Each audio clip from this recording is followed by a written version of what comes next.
सा फ्रॉक बनाया है। ये 2 से 3 साल की बच्ची के लिए है और आप वीडियो को पूरा वॉच कीजिए, स्किप ना करें ताकि आपको अच्छे से समझ में आ जाए। तो चलिए यहाँ पे हम वीडियो को शुरू करते हैं।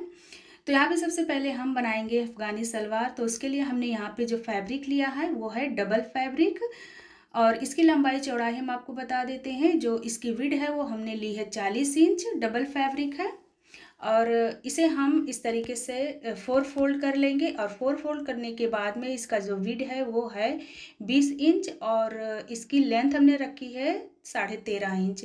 तो चलिए सबसे पहले हम यहाँ पे आसन के लिए निशान लगा लेंगे। तो 1.5 इंच पे हम यहाँ पे निशान लगाएंगे और लेंथ हम इसकी ले लेंगे 6 इंच। यहाँ पे हम ऊपर से बेल्ट भी लगाएंगे, तो यहाँ पे हम अभी 6 इंच का आसन रखेंगे। 2 इंच का हमारा बेल्ट हो जाएगा, तो ये टोटल 8 इंच हो जाएगा। तो इस तरीके से हम इसे शेप दे देंगे आसन का। और यहाँ पे हम बॉटम ले लेंगे 17 इंच और 17 इंच पे हम यहाँ पे निशान लगा देंगे और यहाँ से मिलाते हुए इसे हमें इस तरीके से निशान लगा लेना है। अब इसी के अकॉर्डिंग हम यहाँ पे इसे कटिंग कर लेंगे। अब यहाँ पे हम ले लेंगे बेल्ट। तो यहाँ पे मैंने डबल फैब्रिक कटिंग करके रखी थी बेल्ट के लिए और इसकी जो लंबाई है वो हमने ले ली है 18 इंच और इसकी विड्थ जो है हमने 5 इंच ले ली है। और यहाँ पे हम ले लेंगे बॉटम के लिए फैब्रिक। तो ये भी हमने डबल फैब्रिक ली है बॉटम के लिए। तो इसकी जो लंबाई है वो हमने 12 इंच रखी है और विड्थ जो इसकी है वो है टोटल 5 इंच। तो ये हमारा बॉटम का हो गया और ऊपर से हमारे ये बेल्ट हो गया। और अब हम इसकी आपको स्टिचिंग बता देते हैं किस तरीके से हमें करना है। तो सबसे पहले हम यहाँ सेंटर में कट्स लगा देंगे, यहाँ पे भी हम कट्स लगा देंगे। इसके बाद में इसे हमें बीच में से इस तरीके से ओपन कर लेना है और एक फैब्रिक को अभी हम हटा लेंगे और एक फैब्रिक को एक साइड की पट्टी को हम यहाँ पे सेट कर लेंगे इस तरीके से। यहाँ पे हमें बेल्ट में चुन्नट डालनी है, तो उसके लिए हम यहाँ पे बेल्ट ले लेंगे। तो बेल्ट में हमने यहाँ पे सेंटर में कट्स लगा लिए हैं और सेंटर से सेंटर मिलाते हुए हमें रखना है और इसमें हमें चुन्नट डालनी है। तो यहाँ बीच में से हमें इस तरीके से पकड़ना है और 1-1 इंच अंदर की तरफ फोल्ड करना है और यहाँ पे हमें चुन्नट डाल देनी है। तो यहाँ पे पहले हम इसे पिनअप कर लेंगे, उसके बाद में इसे हम स्टिच करेंगे। इसी तरीके से हमें 1-1 इंच इसे अंदर की तरफ फोल्ड करते जाना है और हमें यहाँ पे चुन्नट डाल देनी है।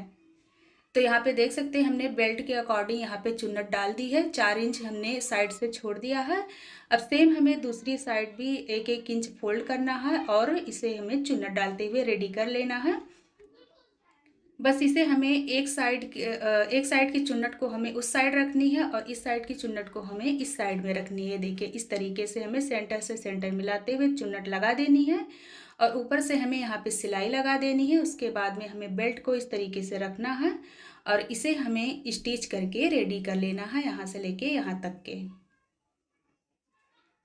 इसके बाद में हम यहाँ पे बॉटम ले लेंगे और बॉटम को भी हम सेम यहाँ पे चुन्नट डालेंगे। इस तरीके से हमें चुन्नट डाल के रेडी कर लेना है। सेम हमने जैसे ऊपर चुन्नट डाला है सेम हमें नीचे भी चुन्नट डाल देना है और यहाँ से यहाँ तक सिलाई लगा लेना है। उसके बाद में हमें बॉटम को भी इसे इस तरीके से रखना है और सिलाई लगाकर इसे जॉइंट कर लेना है। इसके बाद में हम इसी तरह सेम हम दूसरे पार्ट को भी रेडी कर लेंगे।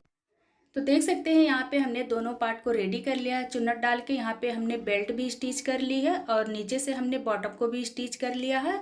और यहाँ पे जो चुन्नट है हमने एक साइड इस साइड और दूसरी हमने इस साइड सेम नीचे भी हमने चुन्नट डाल दी है और सेम हमने दूसरे पार्ट को भी रेडी कर लिया है। अब यहाँ पे हमें बॉटम को स्टिच करना है।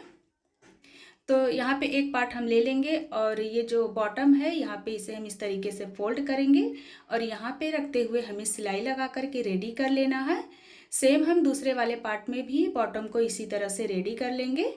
ये देखिए इस तरीके से हमें फोल्ड करते हुए इसे स्टिच करके बॉटम को रेडी कर लेना है।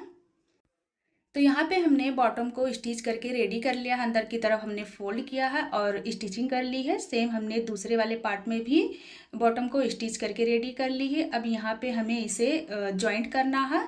तो इस तरीके से हमें एक पार्ट को राइट साइड में रखना है और दूसरे को हमें ऊपर साइड में रॉन्ग साइड में रखते हुए यहाँ पे हम सबसे पहले आसन की स्टिच करेंगे। यहाँ पे भी हमें आसन की स्टिचिंग करके इसे रेडी कर लेना है। इसके बाद में हमें यहाँ पे बेल्ट फोल्डिंग करना है। तो यहाँ पे हम इस तरीके से इसे 1/2 इंच अंदर की तरफ फोल्ड करते हुए सिलाई लगा के रेडी कर लेंगे।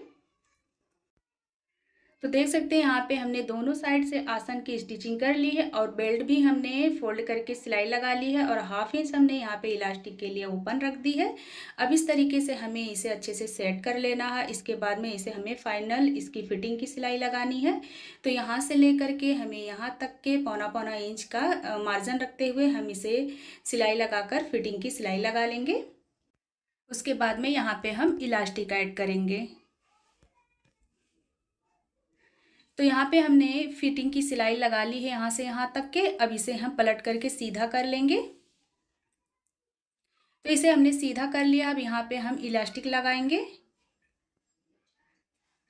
तो यहाँ पे मैंने जो ये 1/2 इंच ओपन रख दिया था, यहीं से हमें इलास्टिक ऐड करना है। तो यहाँ पे मैंने कमर के अकॉर्डिंग इलास्टिक ले ली है और इसे हमें पिन की हेल्प से इस तरीके से इसमें लगा देना है और इसी की हेल्प से हमें यहाँ पे इसमें डाल देना है। जिस तरीके से हम नाड़ी वगैरह डालते हैं उसी तरीके से इसे हमें बेल्ट इलास्टिक को इसमें ऐड कर देना है। इसके बाद में यहाँ पे हमें दोनों साइड को लेकर के इसे अच्छे से रफू कर लेना है। इस तरीके से हमें पकड़ते हुए यहाँ पे रफू करके इसे रेडी कर लेना है।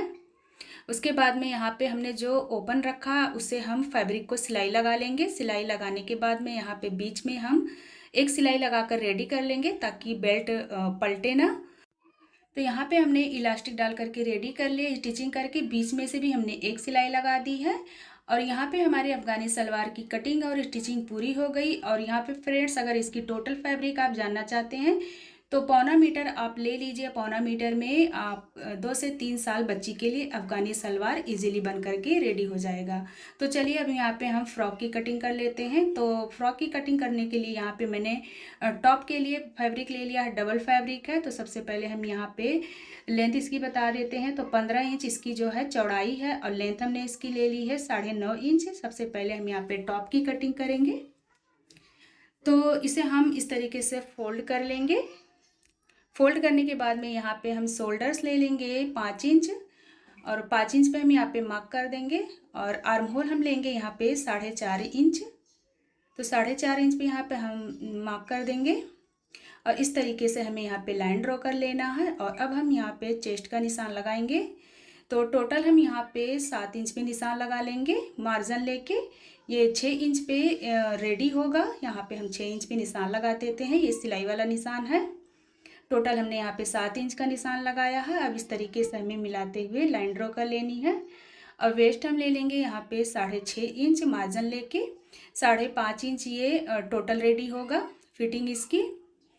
अब इसे हम इस तरीके से दोनों निशानों को मिलाते हुए यहाँ पे लाइन ड्रॉ कर लेंगे। और यहाँ पे हम इस तरीके से शेप दे देंगे आर्म होल में। और नेक यहाँ पे हम ले लेंगे, नेक डीप हम ले लेंगे 2 इंच और नेक विड्थ भी हम यहाँ पे 2 इंच ले लेंगे। और सेम हम यहाँ पे निशान लगाएंगे चौकोर में इस तरीके से और गोल शेप दे देंगे। और अब हम इसकी कटिंग कर लेंगे।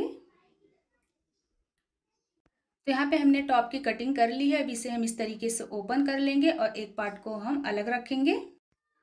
अब यहाँ पे हम जो फ्रंट वाला पार्ट है उसमें 1/2 इंच की इस तरीके से गहराई दे देंगे। ये हो गया फ्रंट वाला पार्ट। और यहाँ पे हम बैक वाला पार्ट ले लेंगे और इसे भी इस तरीके से हम सेट कर लेंगे। और बैक साइड में यहाँ पे हमें पीछे से हुक के लिए ये कटिंग करना है। तो 3 इंच पे हम यहाँ पे निशान लगाएंगे और सेंटर में से इस तरीके से हम इसे कटिंग कर लेंगे 3 इंच पे। तो ये हो गया हमारा बैक पार्ट और ये दूसरा वाला हो गया हमारा ये फ्रंट वाला पार्ट। तो यहाँ पे दोनों टॉप हमने रेडी कर ली है। अब यहाँ पे हम एक पट्टी ले लेंगे। तो उसी के अकॉर्डिंग हमने यहाँ पे पट्टी ले ली है और 3 इंच कटिंग कर ली है। और यहाँ से यहाँ तक कि हमें इसे पहले सिलाई लगानी है। इसके बाद में इसे हमें चारों तरफ से इस तरीके से फोल्ड करना है और अंदर की तरफ इसे पलटते हुए हमें रेडी कर लेना है। उसके बाद में हमने यहाँ पे गोल पट्टी ले ली है नेक के लिए। तो इसे हमें पहले इस तरीके से सिलाई लगा लेनी है, बीच में से कट कर लेना है और इसे हमें स्टिचिंग करके इसे भी हमें अंदर की तरफ पलटते हुए रेडी कर लेना है नेक। सेम हमें दूसरे वाले पार्ट को भी ले लेना है। ये फ्रंट वाला पार्ट है, इसमें भी हमने गोल पट्टी ले ली है और इसे भी हमें यहाँ से लेकर के यहाँ तक के हमें पहले सिलाई लगा लेनी है और कट्स लगा लेने हैं। उसके बाद में इसे हमें अंदर की तरफ पलटते हुए नेक रेडी कर लेना है। तो यहाँ पे हमने दोनों पार्ट में यहाँ पे भी स्टिच कर ली है और ये हमने पट्टी लगा ली है। सेम हमने दूसरे वाले नेक में भी पट्टी लगा कर स्टिचिंग कर ली है। अब इसे हम इस तरीके से रखेंगे और इसके ऊपर से हम दूसरा वाला पार्ट रखेंगे। तो यहाँ पे सबसे पहले हम शोल्डर्स की स्टिचिंग करेंगे। तो यहाँ से लेकर के यहाँ तक हाफ इंच का मार्जिन देते हुए हम शोल्डर्स की सिलाई लगा लेंगे। तो ये देख सकते हैं हमने शोल्डर स्टिच कर लिया है। इसके बाद में यहाँ पे हमें जो स्लीव्स है उसमें हम स्लीव्स नहीं लगाएंगे, यहाँ पे हमें सिलाई लगानी है। तो उसके लिए हमने यहाँ पे ऑरेब कट की पट्टी ले ली है। 2 पट्टी हमने ली है इस तरीके से, ऑरेब कट वाली पट्टी ही हमें लेनी है और इसे हमें इस तरीके से फोल्ड करना है और यहाँ पे हमें रखना है और हाफ इंच हम यहाँ पे सिलाई लगा लेंगे। सिलाई लगाने के बाद में हमें कट्स लगा लेने हैं और अंदर की तरफ फोल्ड करना है और इसे हमें स्टिच करके रेडी कर लेना है।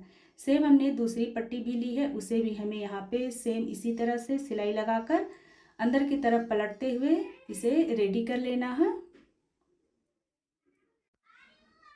तो देख सकते हैं यहाँ पे हमने दोनों साइड से पट्टी को स्टिच करके रेडी कर ली है और अब हमें यहाँ पे नीचे फ्रिल रेडी कर लेनी है। तो फ्रिल के लिए जो हमने यहाँ पे फैब्रिक ले ली है उसकी लंबाई चौड़ाई मैं आपको बता देती हूँ। तो इसके लिए हमने फ्रिल के लिए यहाँ पे डबल फैब्रिक ले ली है। तो इसकी जो लेंथ हमने ले ली है वो है 9 इंच और इसकी जो विड एरिया है वो मैं आपको बता देती हूँ। टोटल ये 44 इंच है। आप चाहे तो अपने अकॉर्डिंग जिस तरीके से आप चुन्नट कमियाँ ज़्यादा डालना चाहते हैं उस तरीके से इसका विड आप कमियाँ ज़्यादा कर सकते हैं। तो यहाँ पे डबल फैब्रिक हमने ली है। अब इसे हम इस तरीके से एक को हम हटा लेंगे और यहाँ पे जो हमने टॉप रेडी की है एक साइड को लेंगे, हमें यहाँ पे इस तरीके से इसे सेंटर में रखना है। तो इसे पहले हम इस तरीके से डबल कर लेंगे और सेंटर में यहाँ पे कट्स लगा लेंगे और इसमें भी हमें सेंटर में कट्स लगा लेने हैं। इसके बाद में हमें इसे सेंटर में मिलाते हुए फैब्रिक को एक साथ में रखना है। इस तरीके से देखिए सेंटर से सेंटर मिलाते हुए हमें रखना है और सेंटर से ही हमें यहाँ पे फ्रिल रेडी कर लेनी है डाल करके। तो यहाँ से हाफ जो फ्रिल है हमें एक साइड से फोल्ड करना है और दूसरी साइड को हमें दूसरी साइड से फोल्ड करना है। सेम इसी तरह से हमें चुन्नट डाल देना है और स्टिच कर लेना है। उसके बाद में इसे हमें टॉप में स्टिच करके रेडी कर लेना है। सेम हमें दूसरी पट्टी भी इसी तरह से चुन्नट डाल के सिलाई लगाकर रेडी कर लेना है। तो ये देख सकते हैं हमने यहाँ पे चुन्नट डाल करके इसे रेडी कर लिया है। टॉप में मैंने स्टिच करके इसे जॉइंट कर लिया है और अब इसे हमें इस तरीके से रखना और यहाँ पे हमें साइड से फिटिंग की सिलाई लगानी है। तो फिटिंग की सिलाई लगाने से पहले मैंने यहाँ पे ले ली है पट्टी इस तरीके से। ये फिटिंग के लिए हमने यहाँ पे बना ली है और इसे हमें पहले इस तरीके से अंदर की तरफ रखना है और यहाँ पे जहाँ पे टॉप की हमने और फ्रिल की स्टिच की है वहीं पे हमें इसे रखना है और इसे साइड से इस तरीके से फिटिंग की सिलाई लगा लेनी है। और यहाँ पे भी हमें कमर पे पट्टी रखनी है और उसे स्टिच कर लेना है और उसके बाद में इसे हमें दोनों साइड से फिटिंग की सिलाई लगाकर रेडी कर लेनी है। तो देख सकते हैं हमने साइड से फिटिंग की सिलाई लगा ली है, इस साइड से भी फिटिंग की सिलाई लगा ली है और अब हमें यहाँ पे नीचे इस तरीके से फोल्ड करना है और चारों साइड से हमें सिलाई लगा करके रेडी कर लेना है। तो ये देख सकते हैं हमने यहाँ पे दोनों साइड से फिटिंग की सिलाई लगा करके रेडी कर ली है और इसकी टोटल फैब्रिक जो है फ्रेंड्स वो 1.25 मीटर में यहाँ पे हमारा फ्रॉक बन करके रेडी हो गया है। तो यहाँ पे हमारे फ्रॉक और अफगानी सलवार की कटिंग और स्टिचिंग पूरी हो गई। आई होप कि फ्रेंड्स आपको अच्छे से समझ में आया हो और वीडियो पसंद आई हो तो लाइक करें, चैनल को सब्सक्राइब करें। तो फिर मिलते हैं, बाय बाय।